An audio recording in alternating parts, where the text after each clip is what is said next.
Après ça, je suis vite allée dans les toilettes pour baisser ma jupe, remonter mon haut. J'arrivais plus à regarder les gens dans les yeux, je me sentais hyper mal. C'était vraiment super désagréable. Bienvenue dans le podcast Elia Rituals, l'espace où chaque jour je te partage une story authentique, pleine d'anecdotes du quotidien qui, je suis sûre, parleront à toutes. Alors ici, on ne se contente pas d'écouter. Je te livre des astuces simples, testées et approuvées par moi-même, pour surmonter vraiment les petites galères ou les grands défis de la vie. Je m'appelle Elia, entrepreneur passionnée et femme en pleine transformation. À travers ce podcast, je documente mon chemin pour que tu puisses toi aussi trouver l'inspiration et passer à l'action. Prête à transformer ensemble chaque obstacle en opportunité ? Installe-toi confortablement. Problème, c'est important que je vous dise ça. La cliente est une femme, voilà, assez neutre dans son apparence. Et moi, comme vous le savez, de plus en plus, j'embrasse vraiment ma féminité et je deviens voilà, plus coquette que ce que je n'étais avant, mais tout en respectant mon environnement. Là, par exemple, je sais que je suis au travail, donc évidemment, je garde une tenue correcte pour le travail. Sous 22 degrés, quand même, j'ai mis des collants. Voilà. Alors que j'aurais pu mettre une robe sans collants, ça aurait été juste normal. Mais j'ai mis des collants avec des petites derbies noires, une jupe noire, un haut noir. Vraiment très très neutre, mais juste apprêté parce que des petites boucles d'oreilles, un petit maquillage... mais vraiment léger. J'ai une conversation avec la cliente qui me demande un petit peu comment je me sens dans l'équipe, comment ça se passe. Voilà, donc je fais mon retour en disant que j'espère que ça se passera bien, vu que je me rends compte que je suis la plus jeune et une femme qui aura pas de soucis par rapport à ça dans l'équipe. Et elle me dit, c'est vrai que voilà, nous on a déjà eu une personne avant qui était là, qui était très coquette, très apprêtée, qui faisait très bien son travail, mais qui devait en faire 2 fois plus parce que c'était une femme et apprêtée. Donc sous-entendu que les gens ne la prenaient pas au sérieux et du coup elle devait en faire 2 fois plus. Elle me dit, voilà, tu t'habilles comme tu veux, hein. Si tu veux venir en mini-jupe, en mini-robe, tu peux, hein. Si tu veux venir avec un décolleté plongeant, tu peux, hein. Évidemment, je lui dis, c'est pas mon intention. Voilà, elle me dit, c'est vrai que ton apparence, et si t'es un petit peu trop mignonne, un peu trop gentille, un peu trop coquette, tu pourrais être prise moins au sérieux dans un environnement comme le leur. Et elle me précise, moi, pourquoi tu crois que je viens habillée comme ça au travail. Parfois, je rentre chez moi et je me dis, ah là là, qu'est-ce que je suis moche là. Et donc, elle me dit tout ça et j'ai eu l'impression en tout cas que c'était plutôt bienveillant, maladroit, parce que de dire ça, déjà de parler de comment je m'habille, alors que je suis habillée très correctement, je trouve que c'est un petit peu déplacé. Ça n'a rien à voir avec mon travail, donc c'est très maladroit. Mais j'ai senti que c'était vraiment bienveillant venant d'une femme plus âgée qui est peut-être passée par certaines choses et qui cherche à m'en préserver. Par contre, la manière dont ça a été fait, dont ça a été dit, voilà, je trouve que c'était un petit peu léger. Au vu de mes tenues. Et en fait, tout de suite après ça, je me suis sentie extrêmement mal. Comment vous dire que le matin, j'étais en bombe, très confiante en moi, ma confiance vraiment up. J'avais fait ma petite routine du matin qui permet justement de booster mon énergie. Je me sentais hyper bien. Et après cette conversation, je me suis sentie hyper mal, hyper diminuée, hyper insecure.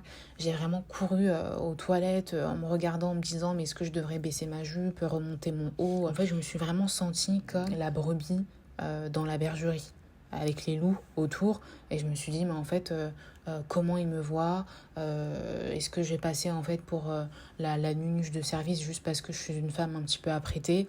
Et je pense que la part de moi qui a eu pour habitude de chercher à être validée par les personnes au travail, ça l'a vraiment blessée, ça l'a vraiment heurtée, et elle s'est vraiment sentie diminuée. Et vraiment, ça m'a vraiment mis un coup.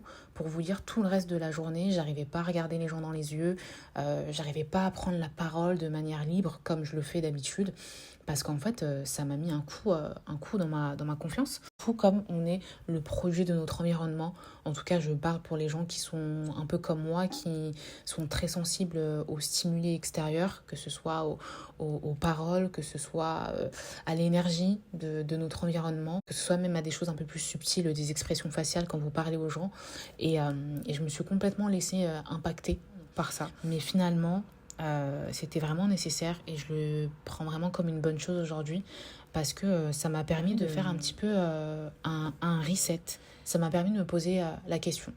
Et donc, première astuce que je vous dirais, c'est vraiment ça. Posez-vous la question, qu'est-ce qui compte réellement pour vous? Qu'est-ce qui est réellement important? Est-ce que ce qui est important pour vous, c'est d'être validé et de plaire aux autres, sachant que peu importe l'endroit où vous allez être, potentiellement vous allez avoir des gens différents en face de vous qui attendront des choses différentes. Là aujourd'hui c'était trop apprêté, demain ça pourrait être t'es pas assez apprêté, demain si tu montres trop que tu as des capacités, ça pourrait être elle veut trop faire l'intelligente, elle veut trop faire celle qui montre ses capacités. Il y aura toujours quelque chose. Donc qu'est-ce qui compte réellement pour toi? Est-ce que ce qui compte c'est d'être validé et du coup tu devras faire le caméléon et te changer tout le temps? Ou est-ce que ce qui compte, c'est d'être aligné avec ta vision et avec tes valeurs. Et moi, je me suis rendu compte pour moi que c'est ce qui comptait. Quelles sont tes valeurs?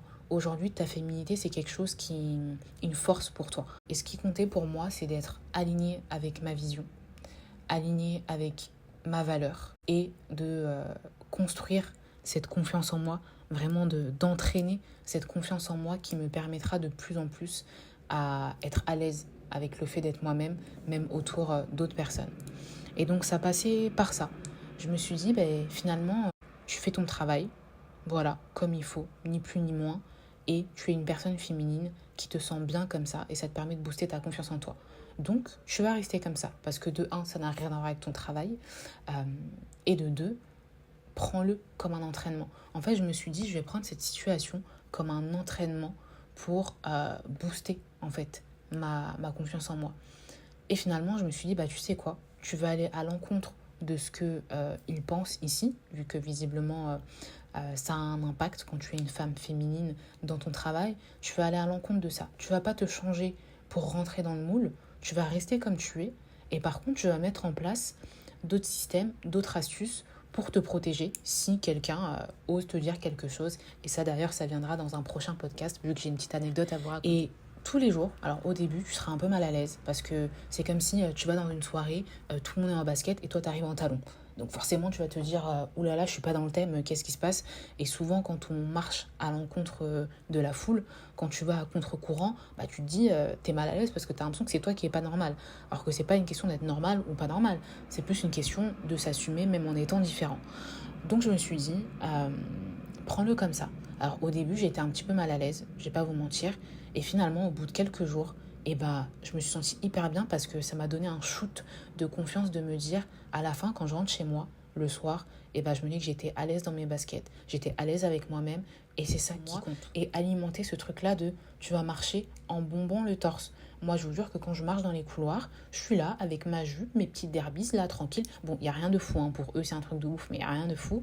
Et je marche dans ma tête, je me dis, fais comme si tu étais sur un podium et tu es vraiment en représentation là. Là, tu es en show. Et je marche comme si les gens qui étaient assis à côté à leur bureau, en fait, c'était un runaway et qu'ils étaient là pour me regarder. Parce que tout ce qui compte finalement, c'est ce que vous vous dites dans votre tête et c'est ce que vous visualisez. Ce qui compte, c'est ce que tu te dis dans ta tête et c'est ce que tu visualises. Bon, il y aura peut-être des moments où je vais tutoyer et d'autres moments où je vais vous voyez. C'est l'habitude. Mais voilà, donc l'astuce numéro 1, pose-toi la question. Qu'est-ce qui compte vraiment pour moi? Qu'est-ce qui est vraiment important pour moi? Et astuce numéro 2, une fois que tu as répondu à cette question, si ce qui compte vraiment, c'est de coller à l'image des autres, dans ce cas-là, change-toi à chaque fois par rapport à ce que la personne en face te demande.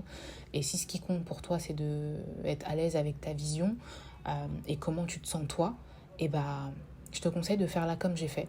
Et tu verras qu'au bout de quelques jours déjà, il y aura un shift.